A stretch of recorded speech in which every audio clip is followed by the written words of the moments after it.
اس کا جاننا ہر مسلمان کے لیے بے حد ضروری ہے، کیونکہ بعض اوقات انسان روزے کو توڑنے والی چیزوں کا ارتکاب کر بیٹھتا ہے اور اس کا روزہ ٹوٹ جاتا ہے اور اسے احساس بھی نہیں ہوتا کہ میرا روزہ ٹوٹ گیا۔ علماء نے روزے کو توڑنے والی بہت ساری چیزیں قرار دی ہیں، ان میں سے آج کے درس میں پہلی چیز ہے جماع۔ جماع، شادی شدہ مرد اور عورت اپنی خواہش پوری کرنے کے لیے جو ملتے ہیں اسے جماع کہتے ہیں۔ یاد رکھیں کہ جماع ایک ایسی چیز ہے جس سے آدمی کا روزہ بھی ٹوٹ جاتا ہے، اور روزہ ٹوٹنے کے بعد اس پر دو چیزیں واجب ہوتی ہیں۔ ایک، اس روزے کی قضا رمضان کے گزرنے کے بعد اس کو رکھنا ہے، واجب ہے، رکھنا ضروری ہے، جس کو ہم قضا کہتے ہیں۔ اور دوسرا، ایک آدمی روزے کی حالت میں طلوع فجر کے بعد سے لے کر سورج کے غروب ہونے کے درمیانی جو وقت ہوتا ہے، اس درمیان میں اگر آدمی جمع کر لے تو دوسری صورت اس پر یہ عائد ہوتی ہے کہ آدمی کے لیے اس پر کفارہ بھی دینا پڑے گا، بغیر کفارے کے لیے حل نہیں نکلتا۔ کفارہ کیا ہے؟ بڑی پیاری حدیث ہے، صحیح بخاری اور صحیح مسلم وغیرہ کی روایت ہے کہ ابو ہریرہ رضی اللہ عنہ بیان فرماتے ہیں کہ ایک مرتبہ ہم اللہ کے رسول صلی اللہ علیہ وسلم کے ساتھ ایسی مجلس سجائے ہم بیٹھے ہوئے تھے، ایک آدمی آیا اور آنے کے بعد اس نے کہا ہلکت یا رسول اللہ کے رسول صلی اللہ علیہ وسلم میں ہلاک ہو گیا۔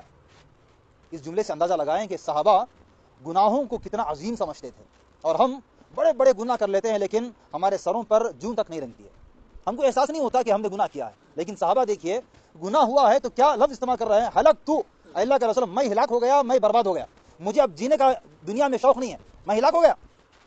تو پھر اللہ کے رسول نے پوچھا کیا ہوا بھائی، ما اہلک کا، کس چیز نے ہلاک کیا تم کو، کس چیز نے برباد کر دیا؟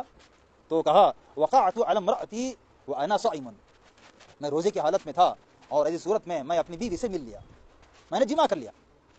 تو اللہ کے رسول نے اسے کہا، پہلی چیز بیان فرمائی کہ هل تجد رقبة تعتقها، کیا تمہارے پاس غلام ہے کہ تم آزاد کرو؟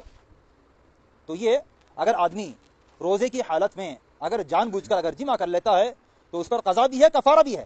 کفارہ میں سے پہلی چیز کیا ہے کہ یہ غلام کو آزاد کرنا ہے، اور آج کل غلاموں کا دور نہیں، اس لیے آگے بڑھتے ہیں۔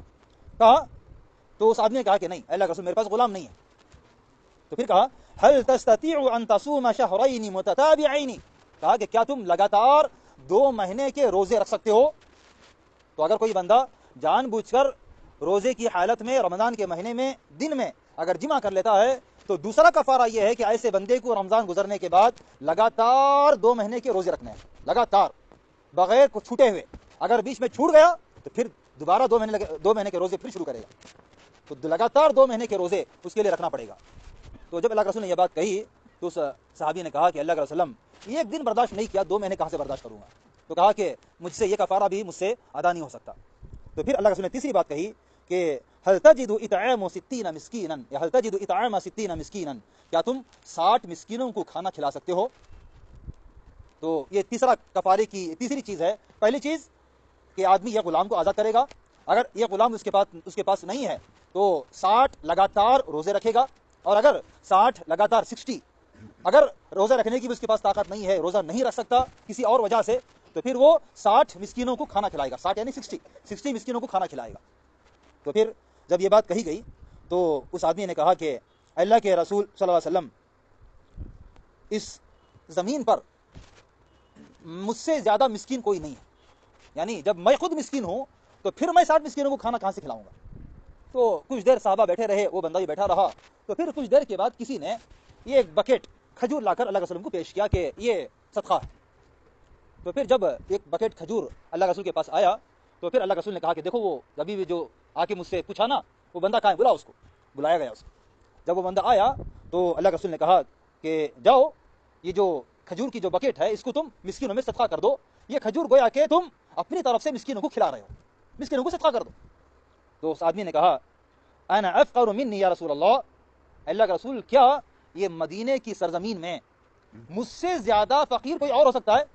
کہا اس نے فواللہ ما بین لابتیھا اہل بیت افقر من اہل بیتی، کہا کہ پورے مدینے میں، مدینے کی گلیوں گلیوں میں مجھ سے زیادہ فقیر کسی اور کا گھر نہیں ہے، سب سے زیادہ فقیر میں ہی ہوں، میرے علاوہ کوئی اور، میرے سے زیادہ فقیر اس پورے مدینے میں کوئی اور نہیں ہے۔